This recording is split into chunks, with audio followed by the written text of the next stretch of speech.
유대와 사마리아와 땅끝까지 이르러 내 증인이 되리라. 아멘. 새해 첫 주일이 됐습니다. 다시 한번 올 한 해 여러분들 모든 일에 형통하시고 주님의 은혜가, 주님의 도우심이 함께하는 그런 복된 한 해가 되시기를 주님의 이름으로 축복하고 소망합니다. 우리가 새해가 되면 이런 다짐들을 하죠. 올 한 해는 정말 잘해보자, 정말 잘 살아보자, 뭐 이렇게 열심히 해보자, 뭐 이렇게 성실하게 살아보자, 더 행복해지자, 또 모든 일에 열매가 가득하자, 뭐 이런 소망들을 말하고 생각을 하고 다짐을 하죠. 그러나 예수 믿는 사람들, 우리 교회 공동체는 과연 그런 결심을 하는 것이 오늘 첫 시간이 돼야 할까 제가 생각해 봤습니다. 그러나 저는 우리 교회 공동체와 예수 믿는 사람들이 이 첫 시간에 올 한 해를 어떻게 소망하는 것도 중요하지만 우리가 누구인가, 내가 누구인가, 내가 왜 여기에 서 있는가, 내가 왜 여기서 살아가고 있는가, 이런 정체성을 먼저 확인하는 것이 더 중요하리라고 생각합니다. 그리고 더 나아가서는 내가 이곳에서 사는 목적, 이유가 무엇이고, 또 우리 교회가 이 한 해 동안도 앞으로 어떻게 해야 될 것이냐라는 사명, 이것이 사실은 먼저 설정이 돼야만이 올 한 해를 출발하는 것이 맞지 않는가 저는 생각해 봅니다. 우리의 작심이나 우리의 결심은 작심삼일이라는 말이 있듯이 쉽게 사실은 그게 잊혀지고 또 실행할 수 없게 되는 경우가 너무 많이 있습니다. 그렇기 때문에 우리는 먼저 우리의 정체성, 우리의 궁극적인 사명이 무엇인가를 먼저 인지하고 그것을 바라보면서 올 한 해를 시작한다면 내가 어떻게 해야 될지, 무엇을 해야 될지 이런 것들이 더 분명해지지 않겠는가 생각을 해봅니다.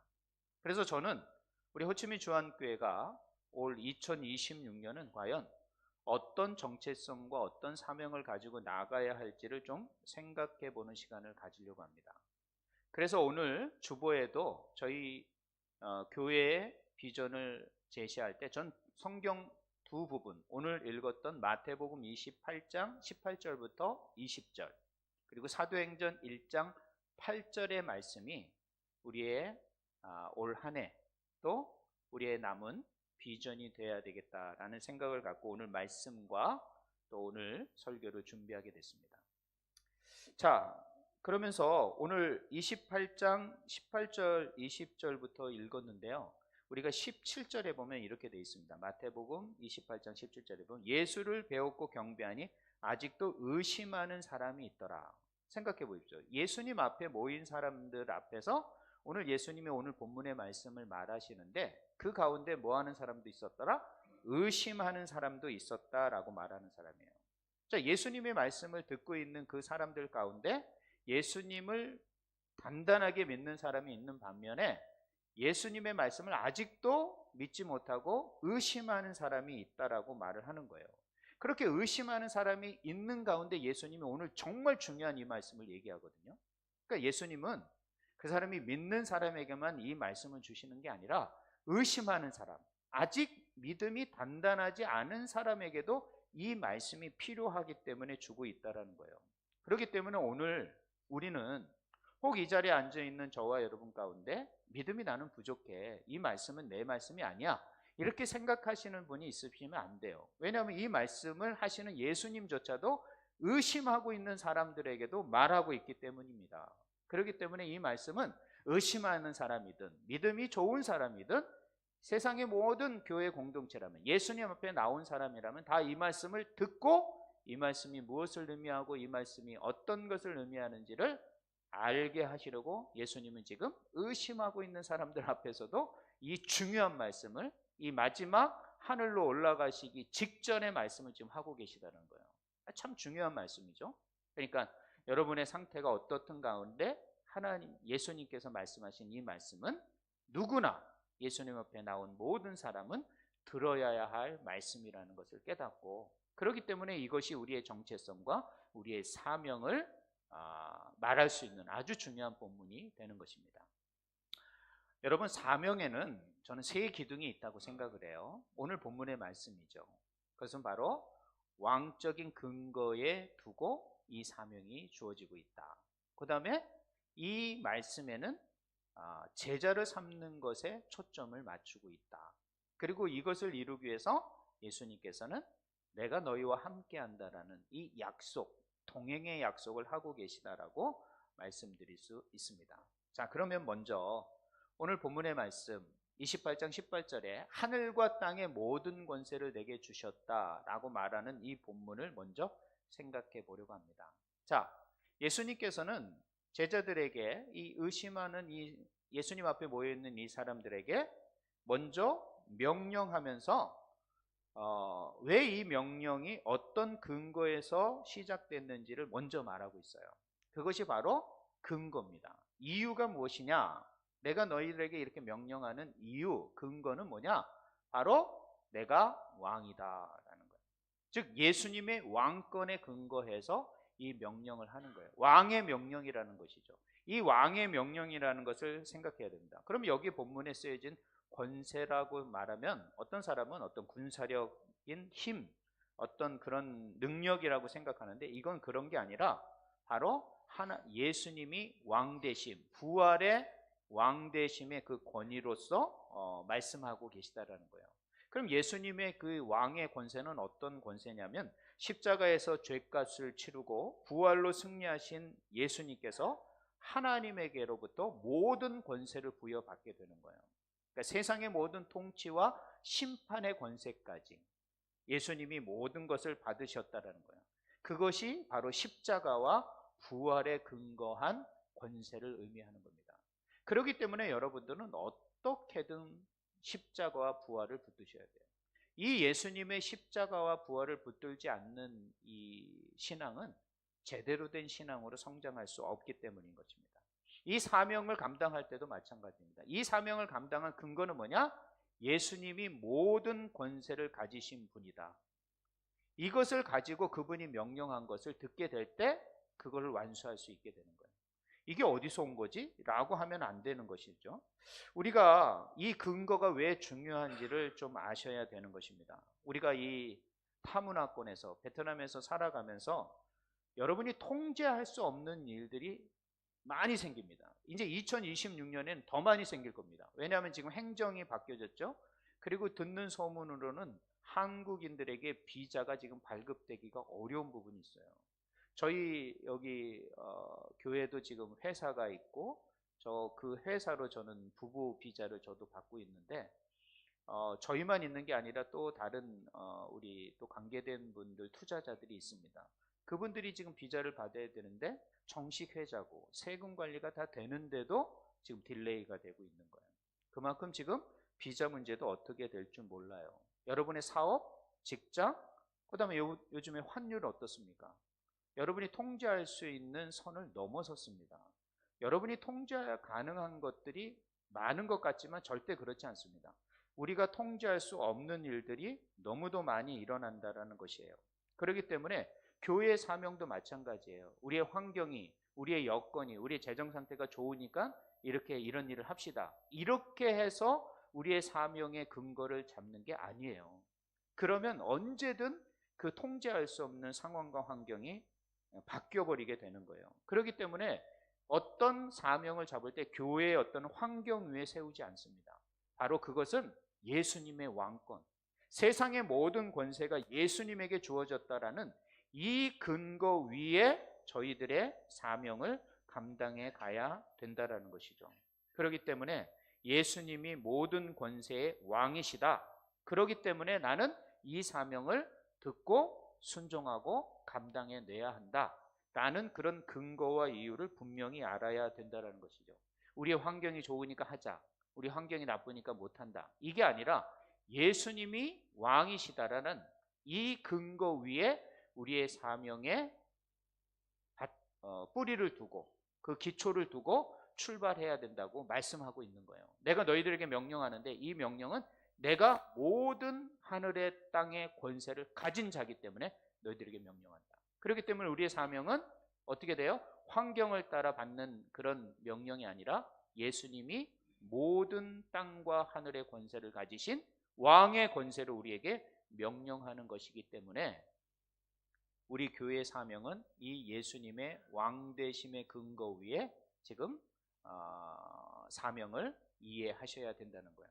자, 그러면 이 사명을 주시는 핵심 본문이 바로 19절의 말씀입니다. 이 19절의 말씀은 이렇습니다. 그러므로 너희는 가서 모든 민족으로 제자로 삼아 아버지와 아들과 성령의 이름으로 세례를 베풀고 내가 너희에게 분부한 모든 것을 가르쳐 지키게 하라. 제가 중요한 본문을 지금 적어놨습니다. 많은 분들이 여기서 가서, 그러니까 가라라는 단어에 초점을 맞추는 것이 있습니다. 그러나 여기에서 초점은 가라가 아니라 빨간색으로 제가 적어놓은 제자를 만드는 겁니다. 제자를 삼는 게 중요합니다. 근데 뭐 많은 교회들 보면 제자 삼을 때 목사님 제자, 내 제자 뭐 이렇게 말하시는 분들이 있어요. 여기서의 제자는 바로 예수님의 제자인 거예요. 여러분, 우리가 교회에서 제자 사역하거나 뭐 성경 모임이나 어떤 그런 성도의 일꾼을 만들 때 그것이 교회의 일꾼, 그러면 어떤 목사님의 일꾼, 누구 리더의 일꾼 이렇게 이해를 하시는 분이 있어요. 그렇지 않습니다. 왜? 세상은 그러거든요. 내 계열, 내 파, 내 조직 뭐 이런 생각을 하니까 어떤 목사님들도 자꾸 자기 제자라고 얘기를 해요. 그건 좀 맞지 않는 말이고요. 정확한 거는 예수님의 제자인 거예요. 예수님의 제자.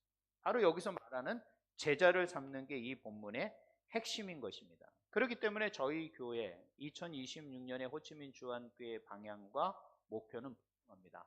예수님의 제자를 만드는 교회. 이것이 바로 호치민 주한교회가 나가야 할 사명의 핵심입니다. 그렇기 때문에 여기서 중요한 단어는 제자를 삼는 것이다. 그렇기 때문에 교회는 제자를 만드는 곳이지 다른 일을 하는 게 아니라는 것이에요. 그러면 이 제자를 삼기 위해서 오늘 본문에 세 가지를 얘기합니다. 아주 중요한 거죠.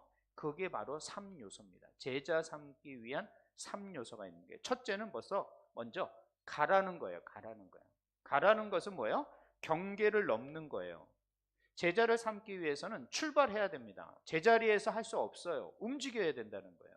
여러분이 그 경계를 넘어야 된다. 경계를 넘는다 그러면 우리 선교사들은 그러죠. 저처럼 선교사로 이 땅에 온 사람들은 타문화권, 한국 문화권이 아니라 타문화권으로 가는 거야. 그러면서 지리적 경계를 넘고 지리적 문화적 경계를 넘어서 가야 된다라고 말을 하는 거예요. 그래서 물 건너, 강 건너, 바다 건너 다른 나라로 가는 것이 중요하다. 이렇게 해서 선교사들을 어떻게 돼요? 그냥 다른 곳으로 가는 것을 말아요.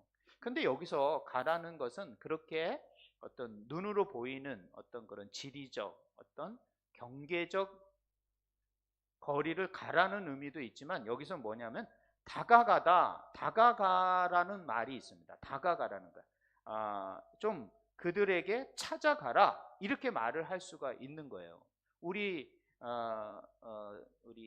성도들에게 좀 적용을 하는 걸 제가 만들었는데, 베트남에서 가서 이 가라는 말은 어떤 거냐면 일상에서 여러분 설명할 수가 있어요. 예배 후에 내가 먼저 인사하는 거예요. 제가 왜 여러분 그냥 다 일어나서 인사하라는 그렇게 하는지 아십니까? 우리나라 사람은 인사 안 해요. 별로. 그냥 아는 사람만 악수 딱 하고 멀리 있는 사람은 에이 그냥 이렇게 쑥 하고 이렇게 간다고. 그래서 제가 어떻게든 좀 이렇게 다 모두가 함께 인사하는 그런 뭐 또 많지도 않으니까 그런 시간을 가지려고 제가 일부러 이렇게 뭐 아메리칸 스타일이라고 하면서 제가 만드는 겁니다. 여러분 다가가서 인사를 해야 돼요. 예배 끝나고도 그냥 쑥 올라가가지고 그냥 인사 간단하게 하고 밥 먹고 그냥 가요.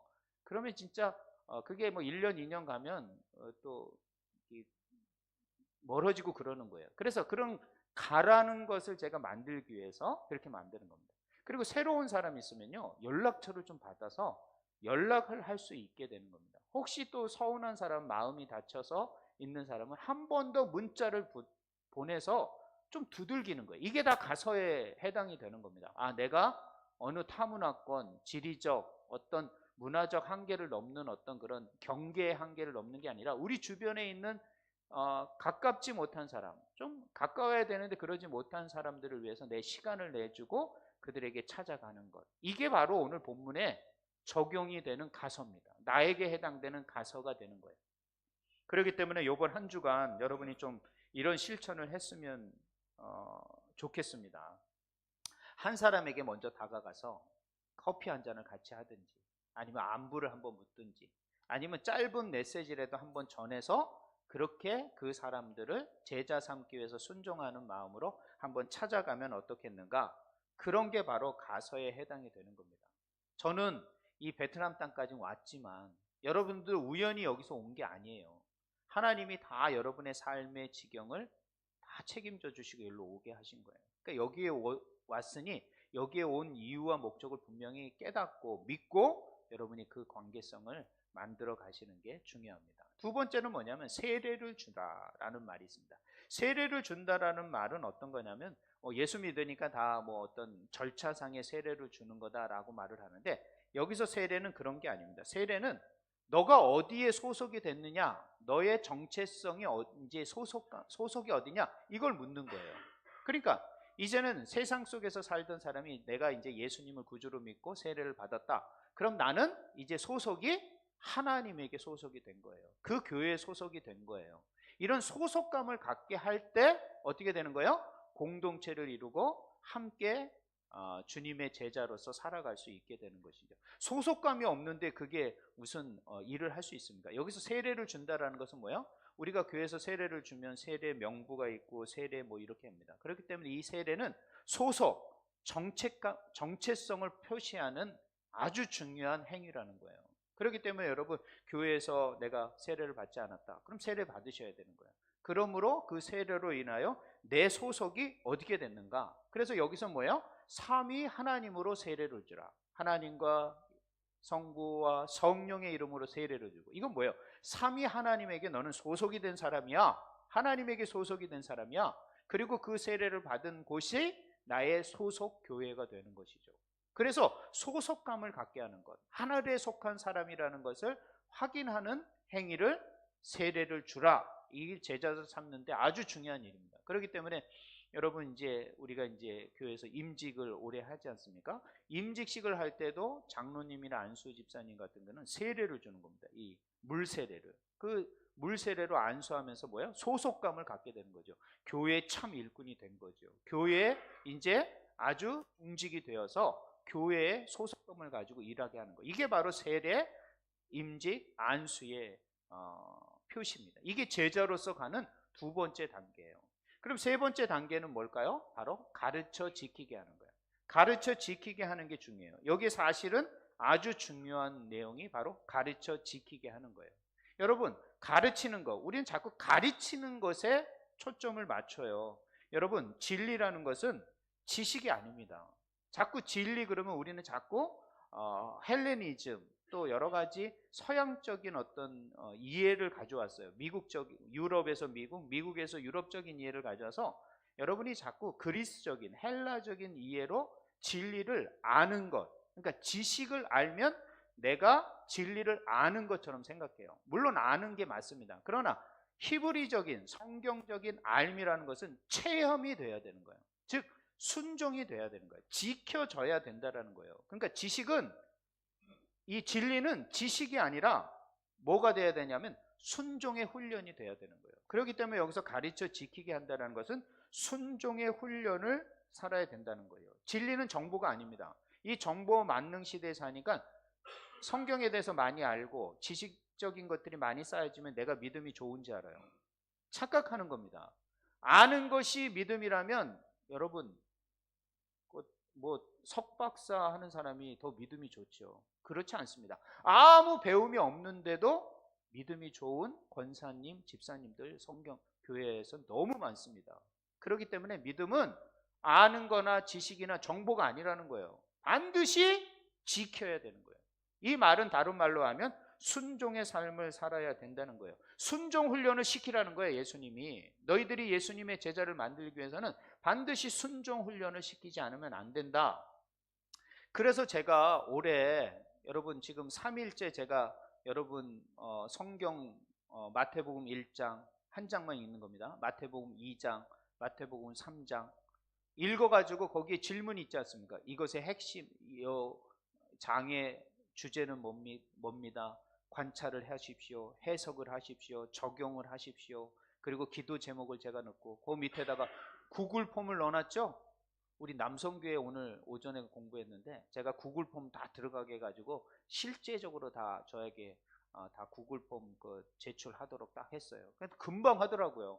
어렵지 않아요. 우리 남성교회들 자꾸 이렇게 하기 어렵지 않습니까? 새로운 지식. 그런데 다 해요. 그러니까 다른 분들은 다 할 수 있단 말이에요. 제가 바로 올해 생각했던 이 순종의 훈련 중에 하나가 지식이 정보를 주는 게 아니라 했는지 안 했는지 제가 확인이 돼야 돼요. 그래야 제가 목회가 되지 않습니까? 여러분을 지도할 수 있지 않습니까? 제자 삼는데 선생은 제자가 어떤 상태인지도 하나도 모르는 상태에서 무슨 지도가 되고 무슨 제자를 만들 수 있겠습니까? 그렇기 때문에 여러분한테 소통하려고 제가 구글 폼이라는 것을 배워가지고 구글 폼을 만들어서 지금 보내고 있는 거예요. 매일 보내셔야 되는 거예요.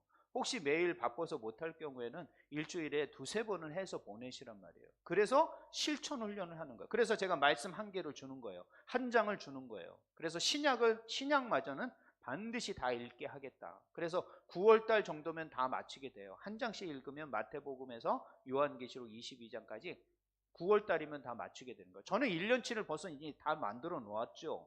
만들어 놓고 지금 여러분하고 지금 경주를 하는 겁니다. 그런 다음에 순종, 거기에 순종, 내가 오늘 하루 순종할 수 있는 이 말씀에 적용해서 순종할 수 있는 한계가 무엇인가 행동할 수 있도록 제가 거기다가 제공하고 구글 폼에다가 행동했습니까? 안 했습니까? 라는 질문까지 다 넣어서 그거 답하도록 한 거예요. 그리고 또 그거 뭐예요? 기도를 또 나누는 거예요. 내가 이것을 잘 했는가? 점검이 돼야 되잖아요. 점검.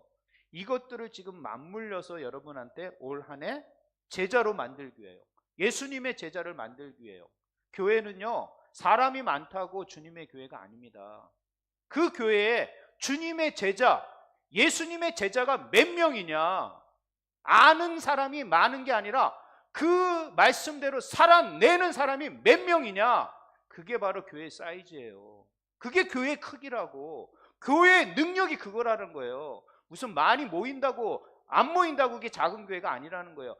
적게 모여도 그곳에 예수님의 제자가 몰려 있다면 그게 진짜 주님의 교회고 큰 교회라는 거예요. 예수님의 제자 몇 명입니까? 12명입니다.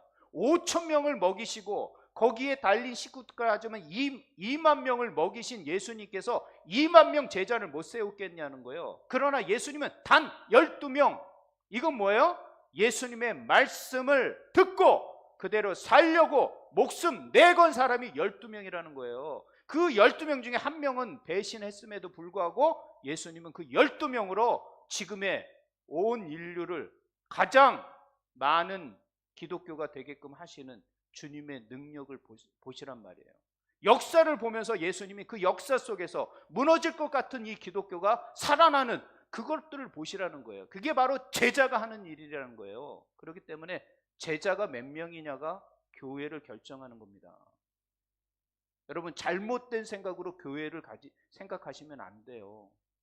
교회에 많이 앉아있고 안 앉아있는 게 아니라 헛개비들이 앉아있는데 무슨 교회입니까? 거기에 바로 제자가 앉아있어야 되는 것이에요. 바로 지키는 제자, 그 말씀을 순종하는 훈련에 적극적인 제자, 완전한 제자를 원하시지 않습니다. 예수님은 오늘 본문의 말씀도 의심하는 자가 그 제자들 가운데 있었음에도 불구하고 이 명령을 하는 것은 언젠간 그 사람이 바뀌게 될 때가 있다라는 거예요.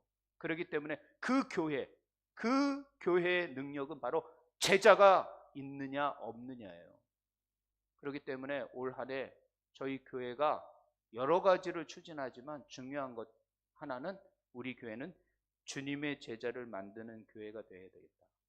이 방향으로 나가야 되는 것입니다. 그렇기 때문에 여러분, 매일매일 내가 나눌 수 있는 내 가정에서, 내 직장에서, 내 관계 속에서 순종할 수 있는 그 자리로 여러분이 들어가셔야 돼요. 그래야만이 여러분이 제자가 될 수 있어요. 그러면 여러분 이렇게 생각할 수 있어요. 주님, 저는 힘이 없습니다. 저는 그런 능력이 없습니다. 그래서 오늘 사도행전 1장 8절에 주님이 또 부활하셔서 제자들에게 나타나셔서 마지막으로 말씀하신 본문이 오늘 1장 8절입니다. 뭐라고 말씀하십니까? 오직 성령이 너희에게 임하시면 너희가 권능을 받고, 뭐예요? 권능을 주시겠다라고 말하는 거예요. 성령의 능력을 너희들에게 부어주겠다. 그러니 예루살렘을 떠나지 말고 성령의 임재를 너희들이 기다리라 라고 해서 그들이 예루살렘에서 마가다락방에서 떠나지 않고 예수님의 성령을 기다렸던 거예요. 그들의 성령이 임하자 숨어있던 제자들이 담대히 나가서 예수님을 증거했던 것이죠. 그러므로 성령의 능력이라는 것은 어떤 초자연적인 것을 경험하고 어떤 방언을 하는 것이 아니라, 여기에 적혀진 것처럼 두려움 속에서도 예수님을 부끄럽지 않게 여기는 내적인 힘, 이게 성령의 능력이에요. 사람들 앞에서 예수 믿는 게 부끄러운 시대가 됐어요. 그건 바로 내 안에 성령이 충만하지 못하기 때문에 그러는 거예요. 성령이 내 안에 능력이 있다는 것은 그 두려움 속에서도, 너 예수 믿는다 하면 죽어? 그럼에도 불구하고 예수님을 부인하지 않는 그 힘, 그 고백, 그 말, 그게 바로 뭐가 된다? 그게 성령의 능력이라는 거예요. 그 사람은 그렇게 할 수 없죠. 바로 성령이 그렇게 말하게끔 하는 것이죠. 이 성령의 능력을 주님께서 부어주셨다라는 거예요. 예수를 구주로 고백한 모든 사람은 여러분이 인지하든 인식하지 못하든 성령이 그 안에 임재해 있는 거예요. 그러나 그 성령과 늘 인격적인 교제를 계속할 때 여러분이 그 성령의 능력이 충만하게 역사하고 발동하게 되는 거예요. 여러분이 성령의 능력을 지금 발동시키지 못하는 거지 성령의 능력이 없는 게 아니라는 것이에요. 그럼 어떻게 성령의 능력이 발동되느냐? 이 관계 속에서, 이 세상 속에서 주님이 원하는, 기뻐하는 그 말과 행동으로 담대하게 밀고 갈 때 성령은 그 힘을 주시는 거예요. 뒤에서 밀어주시는 거예요. 앞에서 이끌어 주시는 거예요. 그걸 할 수 있도록 어떤 세상적인 어떤 성공이나 어떤 그런 것에 힘을 주시는 것이 아니라 예수님을 증거하고 하나님 앞에 영광 돌리고 말씀대로 살려고 하고 정말 그 진리대로 살고 하고 몸부림치는 그 순간순간에 성령이 역사하는 거지, 세상에 성공하려고 성령 좀 주십시오, 이 성령의 능력이 필요합니다, 그렇게 구하니까 안 되는 거예요. 성령의 역사는 그렇게 역사하시는 게 아니라는 거예요. 성령이 역사하시는 게 어떤 것인가? 유혹 앞에, 너 예수 못 믿게 하는 그 유혹 앞에 타협하지 않게 하는 능력, 타협하지 않겠다라는 그 마음, 그 결단, 거기에 성령이 역사하는 거란 말이에요.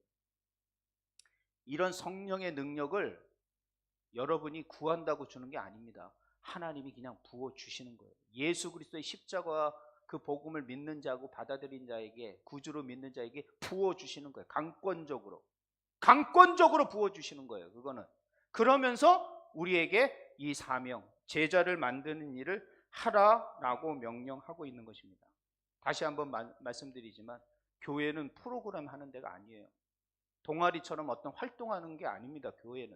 교회는 제자를 만드는 곳이고 전략이 우선이 돼서는 안 됩니다. 하나님의 성령이 충만하게 역사하는, 성령이 이끄는 교회가 되지, 우리의 뛰어난 머리로 AI로 전략을 세워서 계획을 짜서 나가는 게 교회가 아니라는 거예요. 성령의 인도하심을 따라 나가는 것. 그리고 교회는 세상에서 팍 패배하고 와가지고 피난처가 아닙니다. 여기는 다시 한번 성령의 충만을 얻어 다시 한번 갱신돼서 배터리가 충전되어서 나아가서 파송하는 파송의 기지입니다. 전략 기지고 다시 한번 충전하는 기지지, 여기가 폐잔병들이 모여가지고 복닥복닥 먹고 마시는 곳이 아니라는 거예요. 교회는 그런 곳이 아니라는 것이에요. 우리 교회는 절대 그렇게 갈 수는 없습니다. 세상을 향하여 빛과 소금의 역할을 감당하며 교회의 사명이 무엇인지를 깨닫고 가는 그런 교회가 되어야 되는 것입니다. 세 번째로는 어떻게 이것을 지속할 수 있겠는가? 그래서 주님이 말씀하셨어요. 마태복음 28장 마지막 절 20절에 뭐라고 말합니까? 세상 끝날까지 너희와 항상 함께 있으리라. 순간순간 두려울 때 있죠. 주님이 나하고 함께 할 수 있을까? 그럴 때 주님이 마지막으로 하신 말씀이에요. 바로 임마누엘의 약속이라는 거예요. 마태복음은요, 놀라운 구조를 가지고 있습니다. 마태복음에 예수님의 탄생을, 예수님의 이름을 뭐라고 말하냐면 임마누엘이라고 말해요. 그 이름을 임마누엘이라 하라고 시작이 됐던 이 마태복음 마지막 이 28절, 20절에 뭐라고 말하냐면 내가 너희와 항상 함께 있으리라. 임마누엘로 끝난다는 거예요. 예수님은요, 처음에도 임마누엘이었고 마지막도 임마누엘이었다는 거예요. 그렇기 때문에 여러분, 임마누엘로 우리의 사역은 지속될 수 있는 거예요. 나 혼자야? 여러분, 제가 타문화권에서 살면서 가장 힘들고 두려웠던 건 뭐예요? 나 혼자구나라는 생각이에요. 그런데 이 주님의 말씀은 너 혼자 아니야. 내가 너와 함께 있지 않니? 이 약속이 제자들을 다시 붙들어주고 이 사명을 지속할 수 있는 힘과 능력이 되는 것입니다. 우리가 결심한다고 되던가요? 안 됩니다. 주님이 나와 함께 한다는 주님의 임재가 나에게 약속으로 붙들여질 때 흔들리지 않는 것입니다. 어떤 상황과 어떤 유혹과 힘듦이 와도 포기되지 않고 갈 수 있게 되는 것입니다. 주님의 사명을 끝까지 유지시킬 수 있는 것은 바로 하나님이 나와 함께 하신다. 주님이 나와 함께 하신다는 임마누엘의 이 주님의 임재가 유지될 때 올 한 해도 여러분이 승리할 수 있는 거예요. 여러분 힘으로 절대 승리할 수 없습니다. 그렇기 때문에 주님 나와 함께 해 주십시오. 반드시 내가 이 사명을 이루기 위해서 제 역할을 감당하겠습니다. 제가 이 정체성을 기억하여 반드시 이 사명을 감당하겠습니다. 오늘도 예배를 드리면서 주일날 시작할 때 여러분 그러셔야 돼요. 월요일날 시작할 때 주님 나하고 함께 해 주십시오. 거래처 앞에서도 나와 함께 해 주십시오.